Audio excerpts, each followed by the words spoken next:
Hi, I'm Bill Rothermel, and welcome to the Ann Norton Sculpture Garden and the 2020 Sculpture in Motion. This is a 1955 Mercedes-Benz 300 SL. This was really Mercedes-Benz's first sports car made for the public. Mercedes-Benz had won in European Grand Prix racing, and in 1952, this idea was hatched to bring this car to America. In fact, this was the first Mercedes-Benz that was actually debuted in America rather than in Europe. It was really the idea of Max Hoffman, who was Mercedes-Benz's New York importer, to bring this car to the United States. He convinced Mercedes-Benz to take their 300 SL that was raced and bring it here as a car, offering it to the public. It's referred to as a 300 SL because 300 stands for the size of the motor. It's a 3-liter motor. This is a 6-cylinder engine with fuel injection, and perhaps what's unusual about it, to give the car this low hood line, the engine is canted to one side. It's kind of laid over on its side in order to give the car this long, low hood line, which helped the aerodynamics of the car. It has a gull wing door. This door actually lifts up. It looks like a bird when you see the doors lift up on either side. And the reason they did that was because of the type of construction of the car. It has what's called a tube frame body. If you took all the panels, or the body panels off this car, underneath it would look like tubing. And the tubing was to give it very light construction and very, very strong construction for racing. However, what it did do is created this big tube at the door. So consequently, they couldn't have regular doors that opened in the car. It has the gull wing doors that open much like that. And that's why it was rather unusual as a production automobile to have the gull wing doors on the car. These were built in very limited numbers. About 1,500 or so of them were built over the lifespan of the automobile.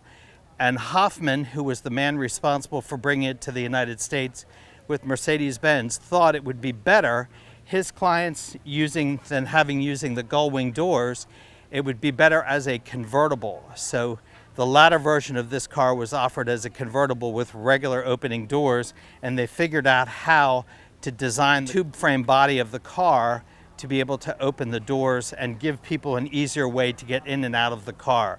Many of these came with fitted luggage in the back, luggage that was actually designed to fit in the rear compartment of the car, which this car has.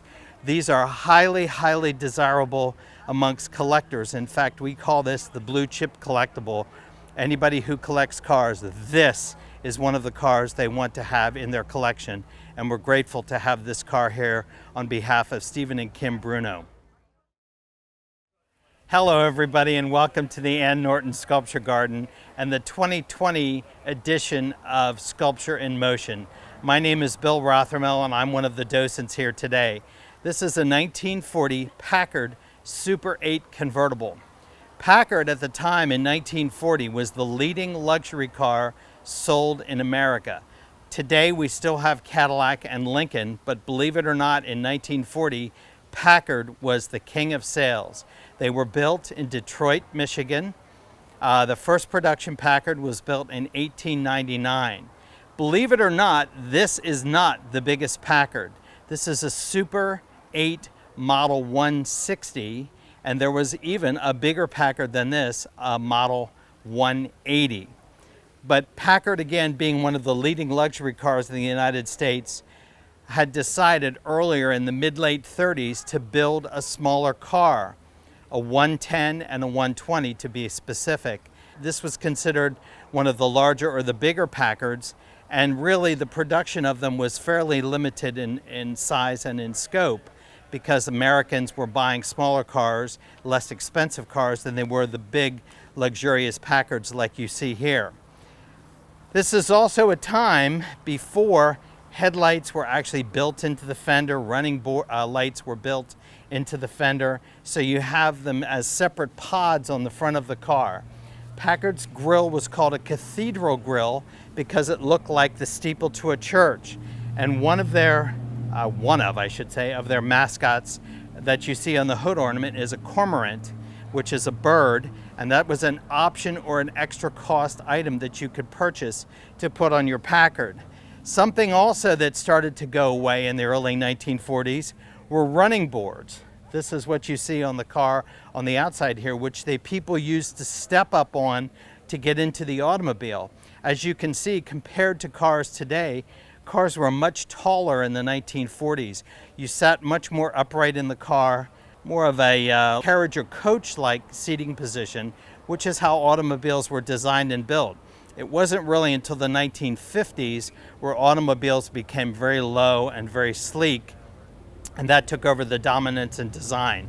This is an 8-cylinder car, and unlike cars today, which have a V8 engine, it's in the shape of a V, 4 cylinders on one side, 4 cylinders on the other side.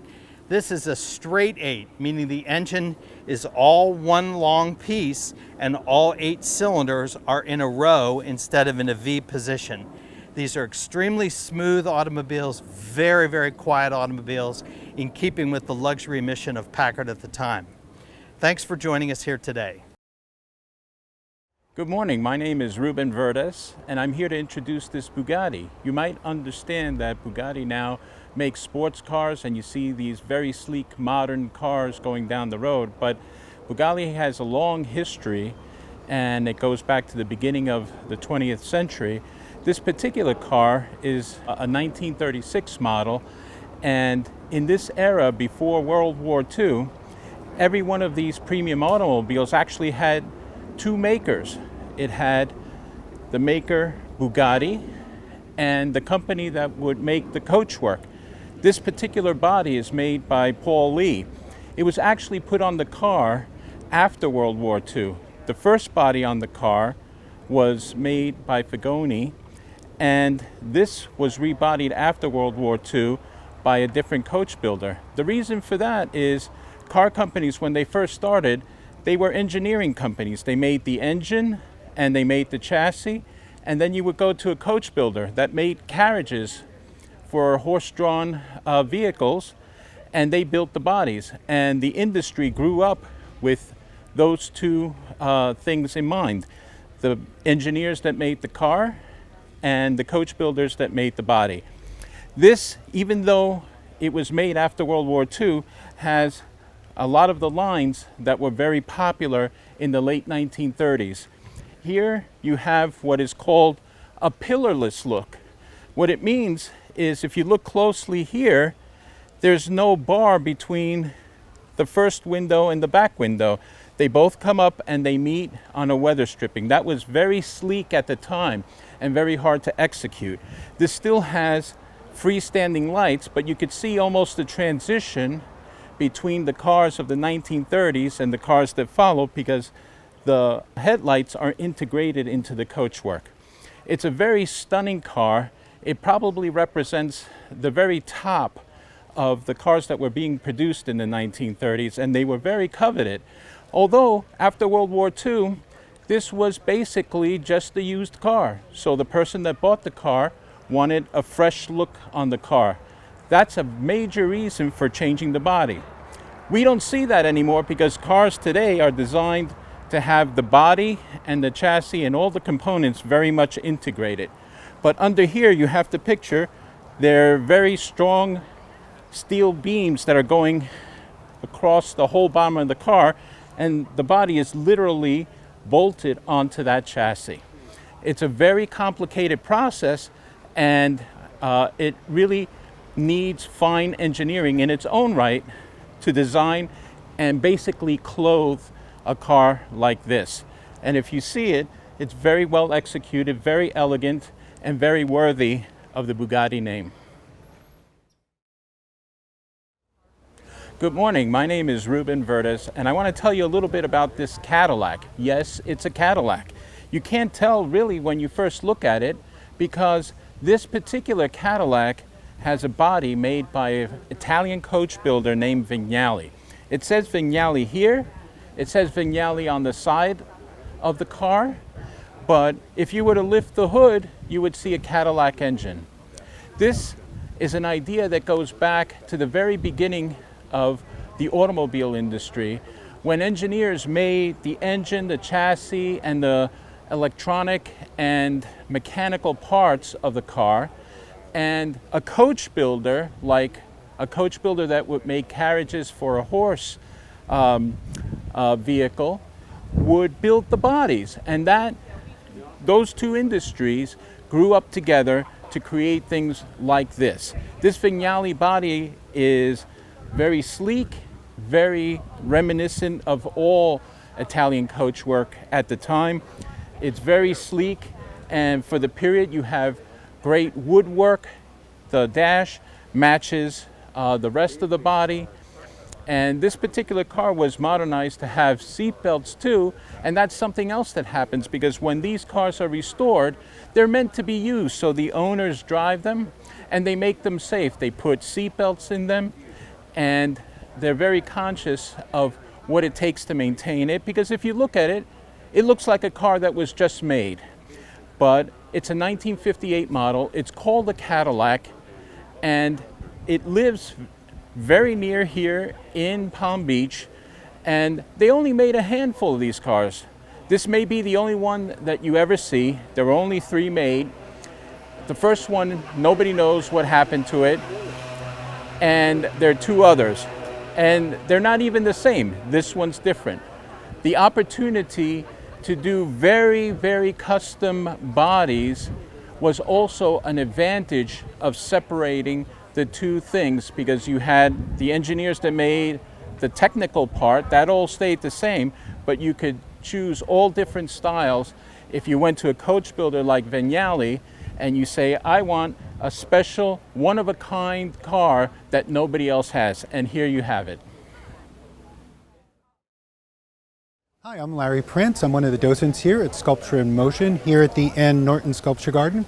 I'm an internationally syndicated automotive journalist, and I'm here to tell you today about the 1956 Jaguar XK140. Now, Jaguar, we all know Jaguar sports cars. They're really sexy looking and they're fast. Jaguar started out as a company called Swallow Sidecars, making sidecars for motorcycles, eventually becoming SS Cars Limited. They changed their name during World War II for obvious reasons, and this is one of the cars they did post-war. This is the XK140. It's a beautiful, beautiful sports car. As you can see, it was a development of the XK120. Now, this only has room for 2 people, but that's all you need, because can you imagine being with your boyfriend or girlfriend on a sunny day with the top down? This has an inline 6-cylinder engine and 190 horsepower. Now, you could get a competition package which put race car equipment on it, so you could go even faster. And who doesn't like to go faster, right? So instead of 190 horsepower, if it had a competition package, it had 210 horsepower. Now, here's a cool thing you may not know, and if we walk back to the side of the car, I don't know if you can see this, but right here on the side of it are these little snaps. And you're saying, why would they put snaps on the side of a car? Well, it did not have roll-down windows. Instead, if it started to rain, you would snap the plastic into place and hope that it kept the rain out. It did not. Now, one of the things that the XK140 had that its predecessor, the 120, which looks much the same, this has more interior room in it because they moved things like the battery. Where did they move the battery? Into the front fender, believe it or not. So not an easy place to get to, but it did provide more space.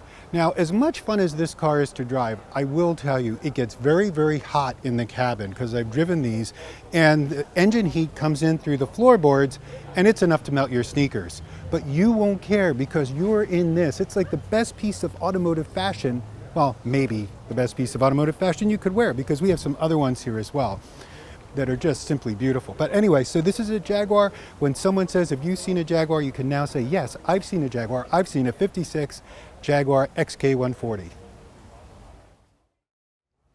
Now, everybody knows the name Ferrari, or, well, if you don't, this is a Ferrari. And it's probably the most famous Ferrari of Ferraris. It's a Ferrari 250 GT, California. In particular, what this is the prototype. But before we get to that, just in case you didn't know anything about Ferrari, Ferrari was founded by Enzo Ferrari, who had worked for Alfa Romeo pre-World War II. After the war, he started up his own firm building race cars and street cars based on those race cars. He would sell the street cars and would help finance the racing program. Racing was the lifeblood of Ferrari, and it's what drove the engineering and Enzo Ferrari's passion, even though he drove a Fiat. Regardless, this is probably the quintessential Ferrari. All Ferraris, of course, had 12-cylinder engines. They had 12-cylinder engines because Enzo Ferrari admired Packards. He admired them greatly, and Packards had 12-cylinder engines. So Ferraris had 12-cylinder engines. Now, this car in particular was a development of their race cars, and it was probably the best iteration of them. All Ferrari's street cars didn't actually come from the factory with a body. Usually the bodies were done by a coach builder. So Ferrari would engineer the car, and then a coach builder such as Pininfarina, or in this case Scaglietti, would style the car. This car was done by the late Sergio Scaglietti. Scaglietti was considered one of the finest stylists and coach builders for Ferrari, and really the builder of the quintessential Ferrari, which is this one. This is from 1957. Guaranteed no sports car looked like this before this was built, but a lot of sports cars looked like it afterwards. The proportion, the length of the hood, the detailing, everything about this is so beautiful. And you know, if you look at the interior, you'll see that there's no radio, but that doesn't matter. The sound this engine makes is all the music you need. A fabulous, fabulous car, extraordinarily rare, and someone once asked me, did they build more than one prototype? No, they didn't, because Ferrari was really a local business, and they were struggling a lot of the time to make ends meet. So there's only one, and this is it. And Sergio Scaglietti, doing bodywork for Ferrari, to him, was like working at the local pizza shop. He really didn't, it was just a job to him, but he loved what he did because he was a true artist, and that can be seen in every line of this car.